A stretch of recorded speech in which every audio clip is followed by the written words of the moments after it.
नमस्कार मु संध्याराणी साहू श्री विवेकानंद विद्या मंदिर लक्ष्मी नरसिंह साही 14 नंबर गली स्थित विद्यालय के आचार्य पिलाने आम कौन पढ़ते गत पाठे दशम श्रेणी जीव विज्ञान बहिर षष्ठ अध्याय जनन जननर आम विभिन्न अनेशक जनन टिशु पोषण विषय आलोचना करते।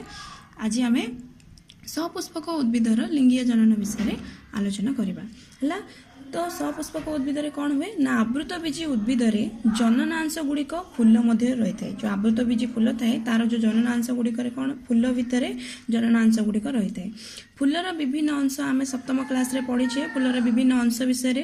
तो फूलर विभिन्न अंश है कौन ना वृत्तिमंडल दलमंडल पुकेशर चक्र और फलिका चक्र एगुड़िक हूँ कौन ना फूलर विभिन्न अंश एवं पुकेशर और फलिका चक्र फलिका हूँ फूलर जननांश।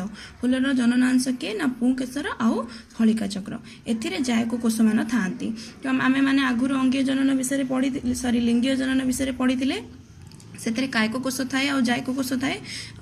यही जो सपुष्पक उद्भिदर जननांश ए कौ कोष होता है ना जायक कोष मध्यम होता जायक कोष मैंने था। केवल केशर बा केवल फलिका थिबा फूल को एकलिंगी फूल कहुए। एकलिंगी फूल क्या कहुए ना जदि गोटे फूल केवल केशर थाए कि केवल फलिका थाए ताहले ताको कहुए एकलिंगी फूल। तार उदाहरण हूँ कखारु आ अमृतभंडा ए जाक होउछन्ती कौन ना एकलिंगी फूल। आउ पक्षे अन्य पक्षे कौन हुए ना दुईलिंगी फूल क्या कहुए ना जो फूलर उभय केशर थाए एवं फलिका थाए से फूल को कौन कहुए दुईलिंगी फूल बोली कहुए। तार उदाहरण किए दुईलिंगी फूलर मंदार आ सोरिष आम बुझिले। एकलिंगी आ दुईलिंगी फूल क्या कहुए एबे आम जानिबा पराग संगम बा परागण विषय। सम्मायन पूर्वर फूलरे थिबा पराग रेणु विभिन्न माध्यम आसी फूलर गर्भशेष पड़े।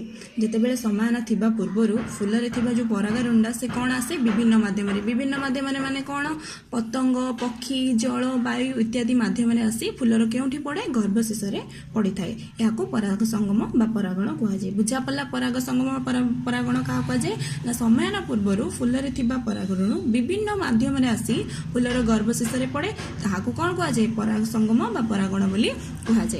केतेक उद्भिद कौन करती गोटे फूलर पराग रेणु से फूलर गर्भशेष पड़ी तार डिंबाणु सम्मायन करे ताहाको स्वपरागण कहुए।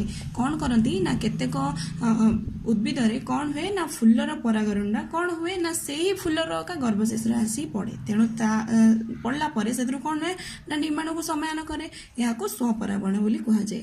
स्वपरागण पर आसे कौन परपरागण किंतु अधिकांश उद्भिद गोटे जातिर फूलर पराग रेणु पतंग पक्षी जल वायु आदि माध्यम आसी से जातिर अन्य एक फूलर गर्भशेष पड़े और ता गर्भधान हुए या परपरागण कहुए।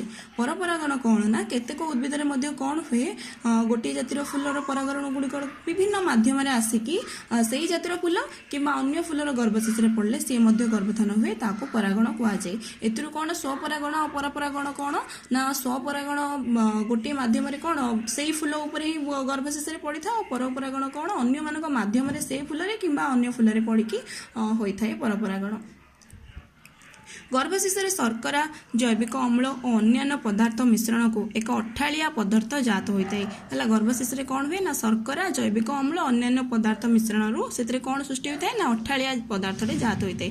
से पराग रेणुटा जदि ये पदार्थ ये अठालिया पदार्थ संस्पर्श में जदि आसला से कौन कर लगिकी रहीगले से अंकुरित होता है। यापर कौन हुए आम जाना पूर्व कौन करवा ना फलिका और गर्भाशय विषय जाना निहाती आवश्यक अटे। हेले कौन फलिकार तीनोटी अंश थाए कौन कौन फलिकार तीनोटी अंश ना स्फीत निम्न भाग हूँ गर्भाशय और मध्य भागटी हूँ गर्भदंड और ऊपर भागटी हूँ गर्भशेष। चित्रटा माध्यम तुम मानक दर्शाऊँगी देख ये ऊपर मानटा हूँ कौन गर्भशेष शीर्ष और मझीटा हूँ गर्भदंड एवं अंशटा हूँ गर्भाशय अटे। तो डिंबकटी गोटे वृंत द्वारा गर्भाशय सह संयुक्त थाए। ये जो भितर डिंबकटी अच्छी कौन कह ना गोटे वृंत द्वारा गर्भाशय सहित लगी रही थाए एवं डिंबक मध्य डिंबकाय को आवृत्ति करिकी गोटे बा दुईटी आच्छेद थाए। डिंबक मध्य जो डिंबकायटा थाए ताकू आवृत करी गोटे बा दुईटी कौन थाए आच्छाद थाए आच्छादर अग्र भागर मिलन स्थान में गोटे छिद्र थाए देख आच्छादर ये गोटे बीजरंध्र बोली अच्छी ना तो ये आच्छादर अग्र भागर जो मिलन स्थलटा ये मिलन स्थान में गोटे छिद्र थाए देखिपार से छिद्रटा कौन कहुए बीजरंध्र बोली कहुए देखिपार ना बीजरंध्र तो डिंबाकाय गोटे भ्रूणाशय थाए है ये डिंबाकाय मध्य कौन गोटे भ्रूणाशय थाए देखिपार गोटे भ्रूणाशय तो भ्रूणाशयर अग्रभागे गोटे डिंबकोश थाए एवं तार देख डिंबकोश होची एडा मझरे जो छोट बिंदुटे अच्छी सेटा होची डिंबकोश एवं तार दी साइड रे कौन अच्छी ना सहायक कोश दीटा रही थाए और वृंत आड़क तीनोटी वृंत आड़क देख तीनोटी ए वृंत आड़क कौन थाए तीनोटी प्रतिमुख कोशिका रही थाए जोड़ा कि आगक वृंत आड़क रही थाए देख प्रतिमुख कोशिका ए तीनोटी एवं भ्रूणाशय मध्य मझिरे देख दुईटी लागी लागी रही दुईटी न्यष्टि को कौन कहुए मेरु न्यष्टि कहुए समयान ठीक पूर्वर दुईटी न्यष्टि मिलित होइकी कौन करती ना द्वितीय न्यष्टि रे परिणत होता बुझा पड़ा समयान पूर्वर ये दुईटी न्यष्टि मिलित होइकी कौन करती ना द्वितीय न्यष्टि रे परिणत होता ये देख भ्रूणाशयटा पुणी बुझे देछि कौन डिंबकोशटा तीनोटी थाए गोटे कौन डिंबाणुटा थाए और दी साइड कौन थाए सहायक कोश थाए आ मझे जो दुईटी अच्छी से कौन मेरुनेस्टी आ वृंत आड़क रही थाए जो कौन प्रतिमुख कोशिका है बुझा पड़ा भ्रूणाशयटा भल भाव में देखई देछि आमे आज आमे कौन पढ़िले ना सपुष्पक उद्भिदर लिंगीय जनन एवं पराग संगम बा परागण फलिका और गर्भाशय विषय आलोचना करें नेक्स्ट पार्ट रे आमे कौन करबा समयान विषय आलोचना करबा धन्यवाद।